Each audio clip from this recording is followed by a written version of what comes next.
Hello guys! So for today's recipe naman ay gumawa ako ng miswa. So nagluto ko ng miswa pero mas pinasarap at saka mas pina-healthy siya guys.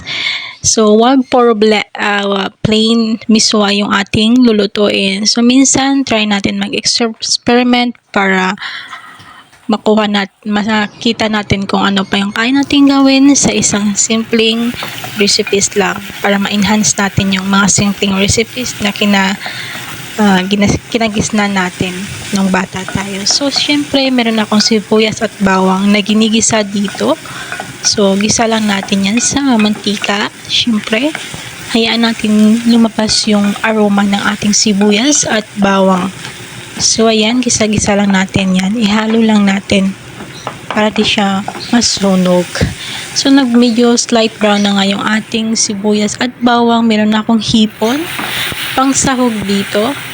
So, depende kung anong gusto nyong sahog sa miswa, guys. Kung anong available. Or pwede rin yung sardines na nasa can, manok, o depende kung anong gusto nyo. So, kasi ito yung available at napakadaling lutuin dito. So, ito yung ginamit kong sahog. Siyempre, naglagay na ako dyan ng paminta para sa ginigisa nating hipon para may lasa na ito. At pagkatapos nan, naglagay ako ng carrots at saka yung zucchini. So, depende kung anong gusto nyo ilagay na gulay.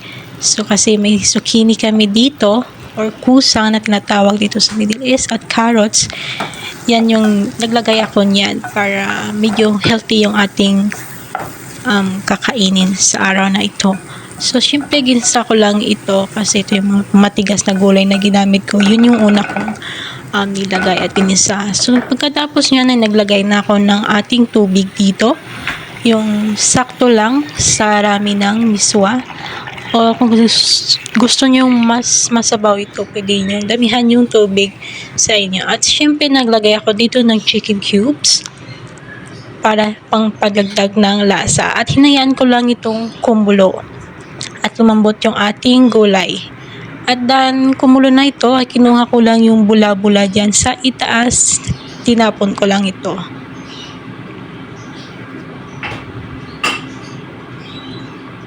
So, ayan nga guys. So, nagdagdag pala ako dyan ng paminta.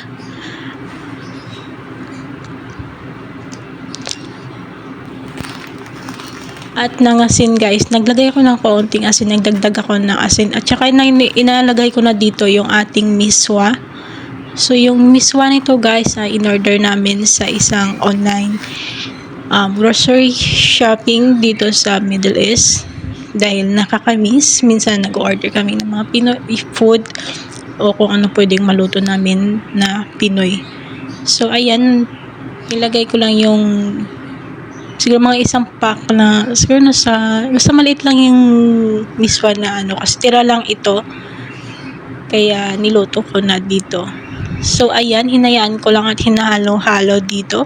So, yung miswa guys ay madali lang maluto kasama na yung ating hipon. Kaya mas mabilis lang din itong lutuin pag nagmamadali kayo guys. Minsan guys,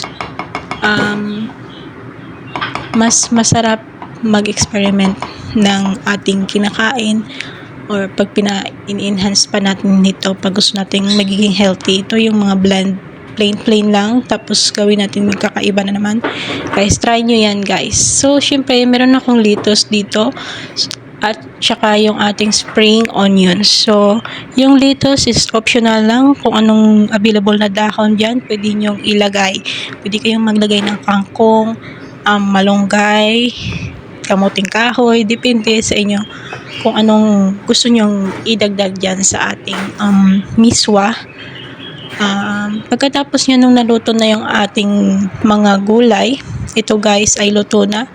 Pwede na nating iserve ito at kainin. Pero syempre, dahil gusto kong medyo may protein pa, nagdagdag ako ng isang itlog.